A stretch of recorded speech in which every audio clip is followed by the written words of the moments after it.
Hi, my name's Rob, I'm from Enjoyable Cars and this is a review of our Alfa Romeo Giulietta 1750 TBI QV. So first up, this is resplendent in Competizione red, which was the Alfa 8C colour, the 8C being the V8 powered sports car that they launched before this car, I think, just before, and was offered in an exclusive red metallic. So this is it. Looks really ridey but quite tasty, doesn't it? So let's have a little walk around the car. It's a free owner vehicle. It's got a full service history. There's some Alfa Romeo and some independent mixed in, and we've MOT'd and serviced the car, so it's physically ready to go mechanically. Cosmetically, again, it looks lovely. We've refurbished the alloy wheels, so these are a gunmetal grey.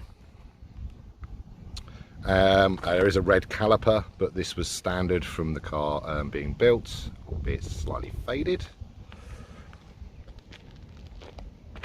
Aluminium sort of mirror covers, and of course the cloverleaf badging on the wing there looks really good.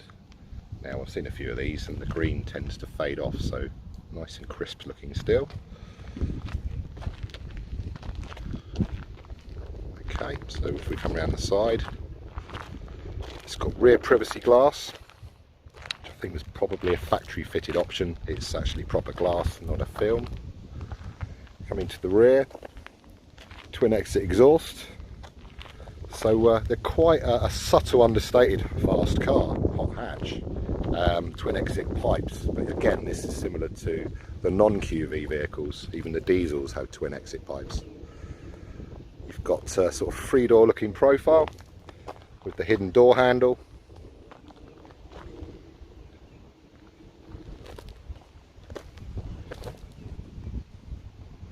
And then of course more redness to the calipers. But again, it's slightly faded. It could probably do with being done again. So in all, the car's in pretty good condition.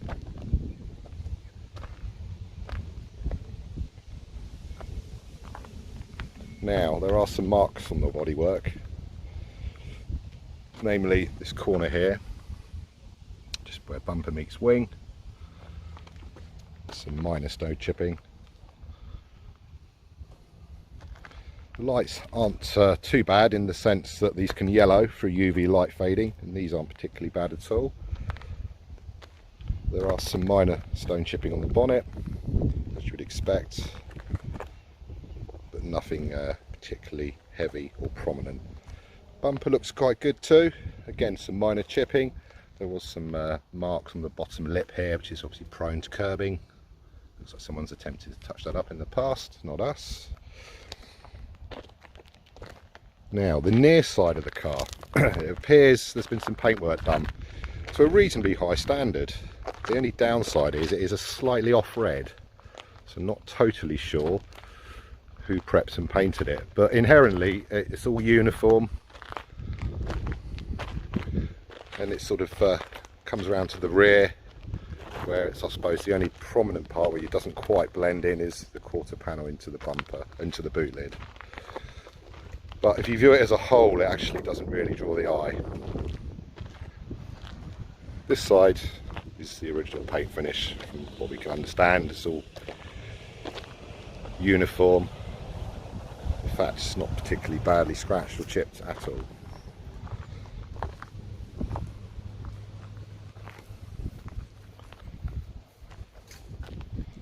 Okay, so at the rear of the Giulietta, entry point is into the badge here. So you just touch it and it pops up, exposing a nice large deep well. Okay, so 60-40 split. You can remove the parcel shelves if needed. You can load through into the rest of the cabin. There are sort of lashing points in there as well.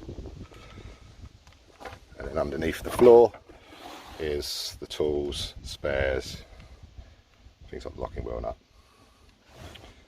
Okay, so what we'll do, we'll shut this up, we'll go into the back seats.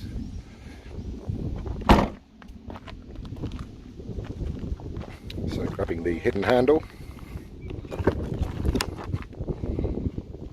to the interior. So they have a half leather, half sort of fabric interior with a nice red contrast stitch which matches both the exterior of the car, and it's a theme which runs through the whole vehicle.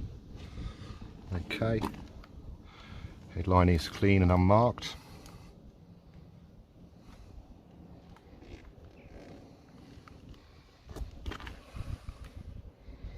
Okay, so we'll go into the driver's side. So these have central locking on the key, which you can lock, unlock, set the alarm, disable. Coming onto the driver's door cards, all around electric windows with child lock and window lock, and of course electric heated mirrors. Inside we've got Giulietta branded mats. Again, the half leather, half cloth seats, adjustable for height and reach. Same with the steering wheel. Again, it's multi-function, so you've got controls for the Blue and Me, which is the Bluetooth music, and of course just for your audio, changing channels, increasing, decreasing volume. Coming into the cabin, we'll just pop the ignition on, and then we can see the mileage recorded. So currently at 70,744. Okay, and then coming in, we have a radio CD player. There is a USB input inside the glove box. Coming down, climate control, which is left and right sided, and then you've got the Alfa Romeo DNA system. Now effectively this gives you 3 different driving modes, which affects the throttle and the braking and the steering weight. So D is the dynamic mode. It makes the steering a little bit heavier. The brakes are sort of pre-primed, so they're much sharper when you hit them, and the car responds more keenly to the throttle. The next mode there is sort of normal, which is default mode, so it relaxes off the steering, the throttle response and the braking. And then at the bottom there you've got a mode for sort of slippery conditions, which again will temper the car's traction control. Okay, so again, coming round, passenger seat with the Alfa Romeo branding, nice and clean. Again, Giulietta branded mats again. So I'll walk round to the other side, give you a quick view, but we'll also pop the bonnet and show you under there.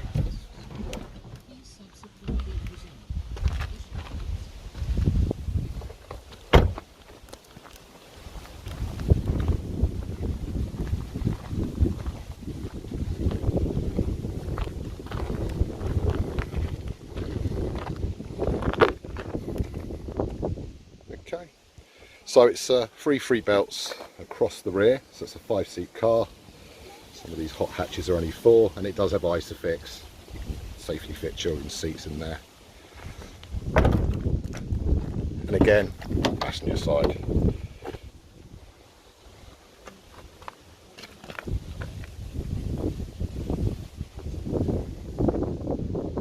Okay, so lastly, we'll just show you under the bonnet.